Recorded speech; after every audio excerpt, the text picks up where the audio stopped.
Istio service mesh at enterprise scale. Yeah, I'm Jason Webb, a distinguished engineer, and I'll be giving the talk with Vrushali Joshi, who's a senior engineer on the service mesh team. So we are Intuit, and just some stats about us are we support TurboTax, QuickBooks, and Mint are 3 product lines that we support. And we have about 5,000 developers across 20 locations, and we support about 50 million customers. So why were we interested in a service mesh to begin with? So if you think back maybe 5-10 years ago, everything was built around the monolith, right? And within our business units, they typically deployed one gigantic monolith, that supported the business. Now that turned into, that a lot of issues around lifecycle management and velocity of it. So we moved on to the microservices era. And we did a great job in this microservices era, but we kind of ran into a certain set of problems around each and every microservice was a little bit too expensive to author, deploy, manage within our infrastructure. And that's when, as a company, we leaned in pretty heavily to Kubernetes, maybe about 2.5 years ago. And this alleviated a lot of the burdens of managing these microservices, but it kind of left us a gap in the networking space. And that's where we really started to look at Istio Service Mesh to see how it could help us facilitate and build these microservices. So when we kind of look at the scale of the deployment that we're looking at is we support roughly about 900 Scrum teams and across almost 200 Kubernetes clusters. And then there's about 7,000 namespaces that are spread across those clusters that support those teams for different environments and multi-region deployments and stuff like that. So when we look at those type of statistics and what we were trying to do versus what our existing infrastructure was, we can kind of walk through what we're doing and sort of see where we ran into some issues. So in our existing infrastructure, we have an API gateway. An edge device would make a request to that API gateway, and the API gateway would then enforce certain policies, maybe authentication, authorization, that type of stuff. So typically, we maybe terminate a WAUth 2 session here, for example. So then it would turn around and be a reverse proxy, say to the book info service, and then the book info service would then perform some logic. So this is a pretty standard API gateway pattern. One thing that we did that was a little bit, we kind of took it to one step further. And what we did is anytime a service would talk to another service in our ecosystem, we would utilize the same API gateway infrastructure. So when the book info service would talk to the product info service, in this case, it would actually make a call back through our API gateway infrastructure and then back to the product info service and so on. And then if product info wants to talk to payments, it would again come back through the API gateway infrastructure and then to the payment service. So this infrastructure served us well, but it has a couple of issues. So some of the things that it did well was it gave us a common point for security. So any of the edge devices coming into the network, we could enforce a standard set of policies, and all the communication in between services, we can enforce authentication and also authorization. So we know every service that's calling a different service within the ecosystem. And that turned out to be pretty valuable. It also gave us a lot of visibility. So all of the requests coming in and out of the gateway can be monitored and instrumented. And a lot of teams put a lot of metrics collection on the API gateway infrastructure to know the behavior, if their service is up or if their service is down. And it also allowed us to do a lot of traffic shaping. So we can move traffic for a given service to different backends. This, for us, was really instrumental in us being able to migrate from an on-premise deployment to a cloud deployment. We utilized our API gateway infrastructure very heavily to be able to make that migration. Now, what we did pay the cost of latency because we hosted this API gateway infrastructure kind of separate from the workloads. We take a penalty in latency for every request that comes through our infrastructure. So this is kind of the downside of us having this this architecture. And then also it created this single point of failure. So we have this one API gateway infrastructure that's responsible for brokering all this communication. So we had to go through a lot of engineering effort to be able to mitigate that risk, and that was a lot of effort and complicated to be able to pull off. So as we were looking at how we could move forward in this, we were really interested in what we could do with the service mesh. So a very standard service mesh deployment would be something like this, right? Where we have an API gateway that's working as the cluster ingress, and it performs the same API gateway functionality that a normal API gateway would do. It would terminate the edge protocol, whether that's OAuth2 or maybe some cookies, JOT and some cookies. And then it would then proxy that request to the book info service over mutual TLS. And then as it bounced through the east-west traffic, we would use mutual TLS to secure that, those different workloads and get those different functionality that service mesh provides. So when we kind of map this back across the gaps that we had in the previous infrastructure, we still maintain good control of our security. We have great visibility because we can proxy all the traffic, and that traffic isn't coupled into any particular language. We can move traffic around very good, but we also remove the latency. So now when a service wants to talk to another service and they're right next to each other, maybe in the same cluster, we're not going to route that traffic out through an API gateway infrastructure and back over to that workload. So it solved our latency issue. And it also removes a single point of failure because now we have a lot of clusters and a lot of Istio control planes, and so there's no real single point of failure in the architecture. So these are some things that we really liked about the service mesh. Now, the biggest, so then came the challenge of actually trying to adopt service mesh. And this is where we ran into some interesting kind of real world problems. The first of which is how do we handle multi-region deployments? So the same service is deployed in a east region and a west region. How do services consume that service? How do we route traffic to it? And also, how do we manage that across multiple clusters? The other issue we ran into was the non-flat network. So in the way we deploy our Kubernetes clusters, there's no pod-to-pod connectivity across different clusters. So all traffic has to ingress and egress out of the clusters themselves. And then we also, within the multi-tenant configuration, so all of these clusters are run by numerous different teams. There's no, kind of one mesh configuration team. We need the service team to be able to configure their own mesh. So we needed a way to make sure that the configuration is multi-tenant and safe so that any one configuration can't bring down all of the infrastructure. And then just the management of the Istio installation itself, right? With a couple hundred clusters, how do we manage it? How do we upgrade it? How do we test it? All of those things are things that we needed to figure out how to do at scale. And then the last thing was, how do we get service owners to be able to enable service mesh for their service without having to contact the platform team or the service mesh operator team and be able to utilize service mesh in a self-service fashion? So those are some of the challenges that we kind of had to grapple with to be able to bring service mesh to the enterprise. So Vrushali is going to take over and kind of show a little bit of how we did this. Thank you, Jason. So for today's demo, I'll start with a demo. We had some technical issues, so we have recorded this demo for you.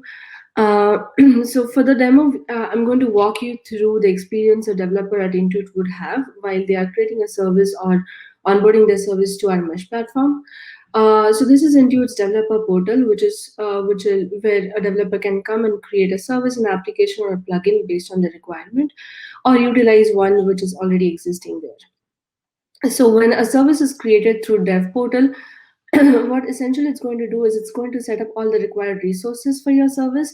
And at the end of the creation process, you would have a fully functional deployed service with you with some sample code base. Now, in the interest of time, that entire process takes like 10 minutes. So in the interest of time, I've already created two services here, which is one is product service and one is review service.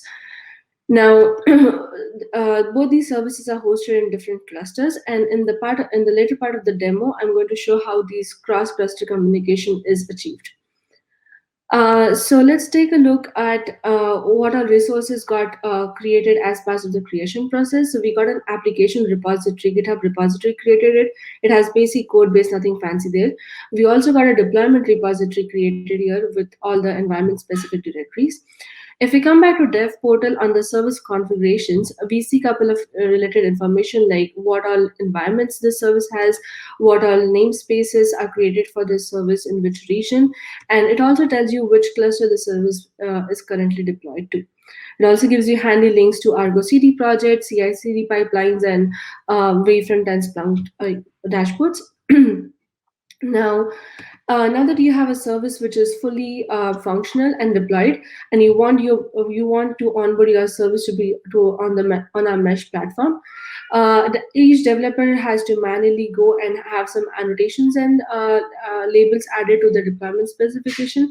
Instead of they going and manually doing that, we have automated that entire process for them. So all you as a developer have to do is come to dev portal again, click on enable mesh button here on that particular namespace, and what it is going to do is it's going to generate a PR against your deployment repository.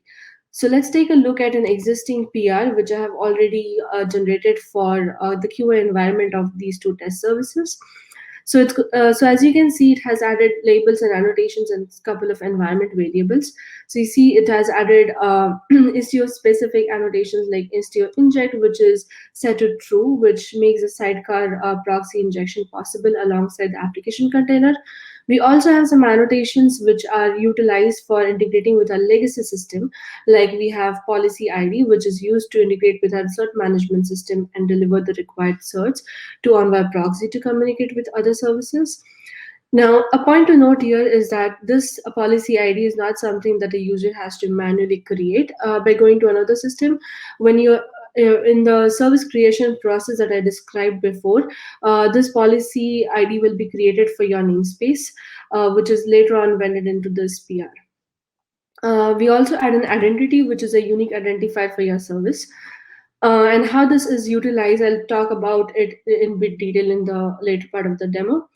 On the application repository, we also went in this little script, which is making sure that there's no race condition between the sidecar proxy coming up and the application container. It makes sure that the sidecar proxy is up and running before the application container starts running. So now you looked at the PR, looks fine. You come back to dev portal. You go to Argo CD project. Argo CD here is Argo is basically a project, open source project from Intuit.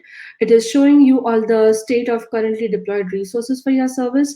When you sync here, it's going to sync the current state of your resources to the expected state that you're defined in the GitHub repository of your service, deployment repository of your service. Okay.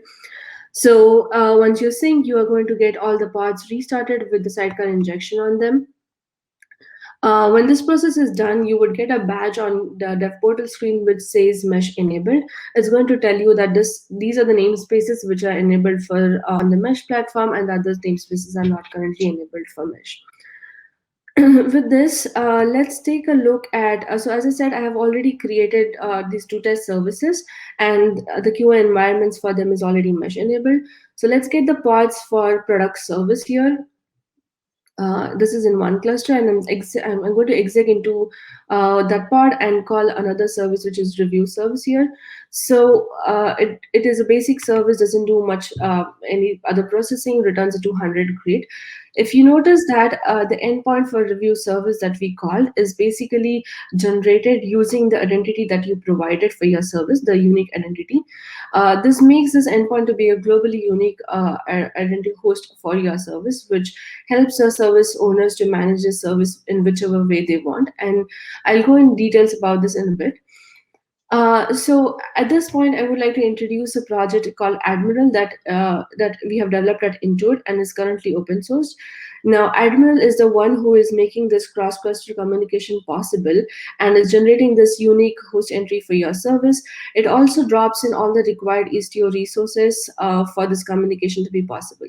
So let's take a look at the service entry that was created for review service and added to the product service cluster, which is a source cluster in this case. So when you look at this service, you see it has this host entry added to it, and it has a couple of endpoints, which are basically addresses where the service is running. It's the address of the load balancer, the Istio Ingress Gateway's load balancer of the cluster where review service is running. So it depends. So if let's verify that that's the correct load balancer entry on the other cluster. So if you see, that's the entry for load balancer, something ending in 6333. If you come back, that's what the west entry here we see.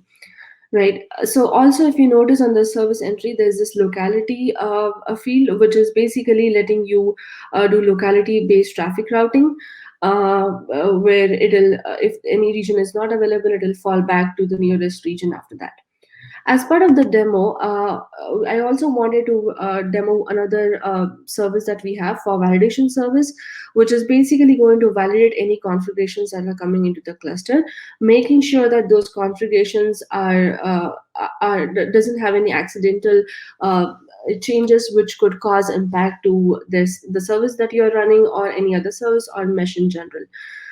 So let's take a look at this invalid virtual service entry that I have, which is basically pointing to a host entry of some other service, not the service that is running in this namespace.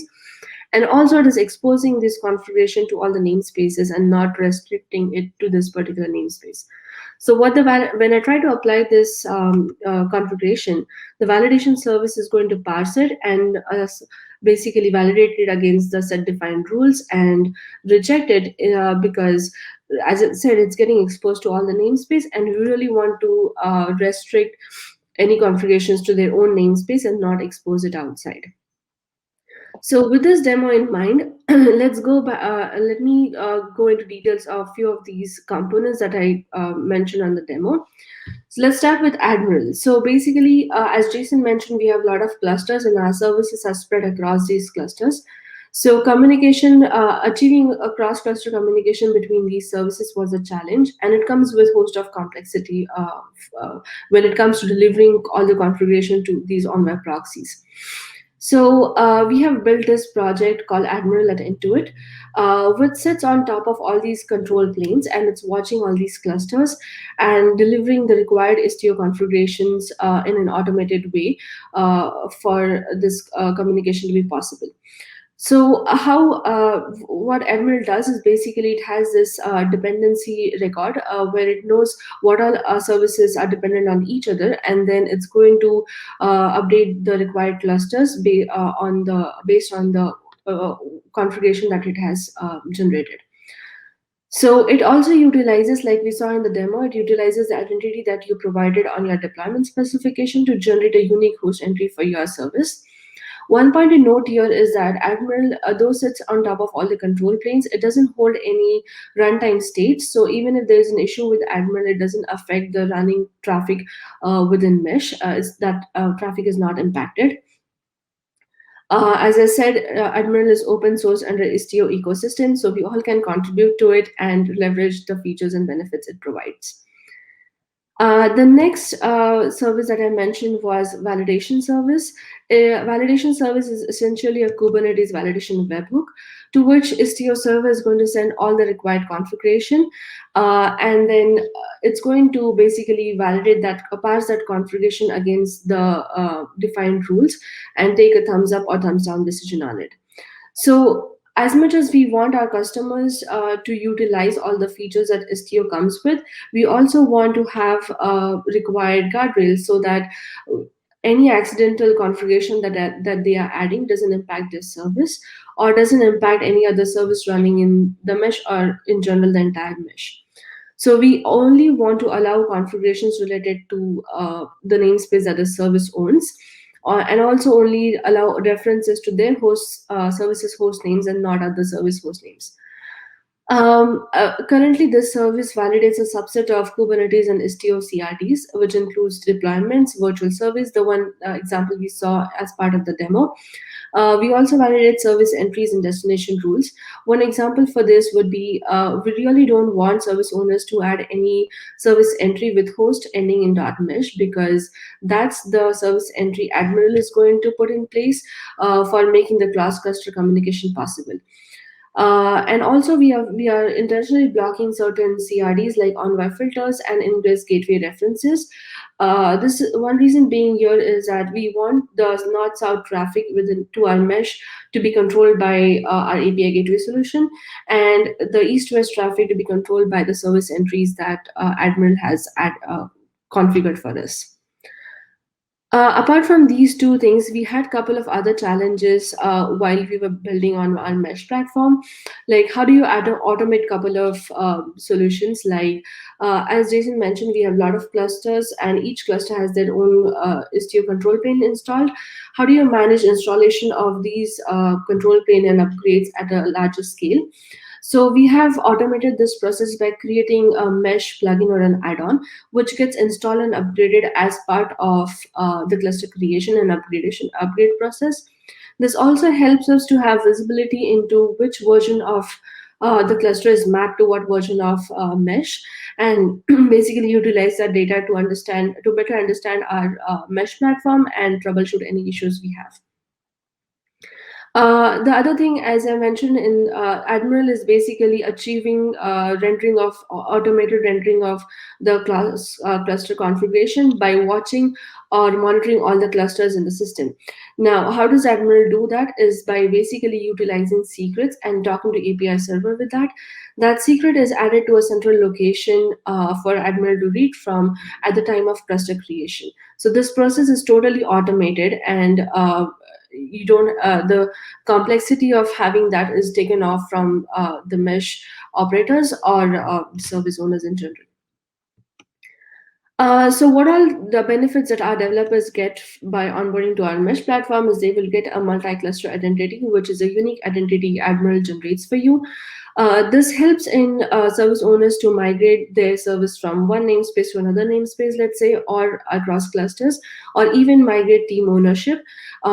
Since the identity for the service is not attached to a namespace or a cluster, it's attached to the unique identity for the service, which doesn't change.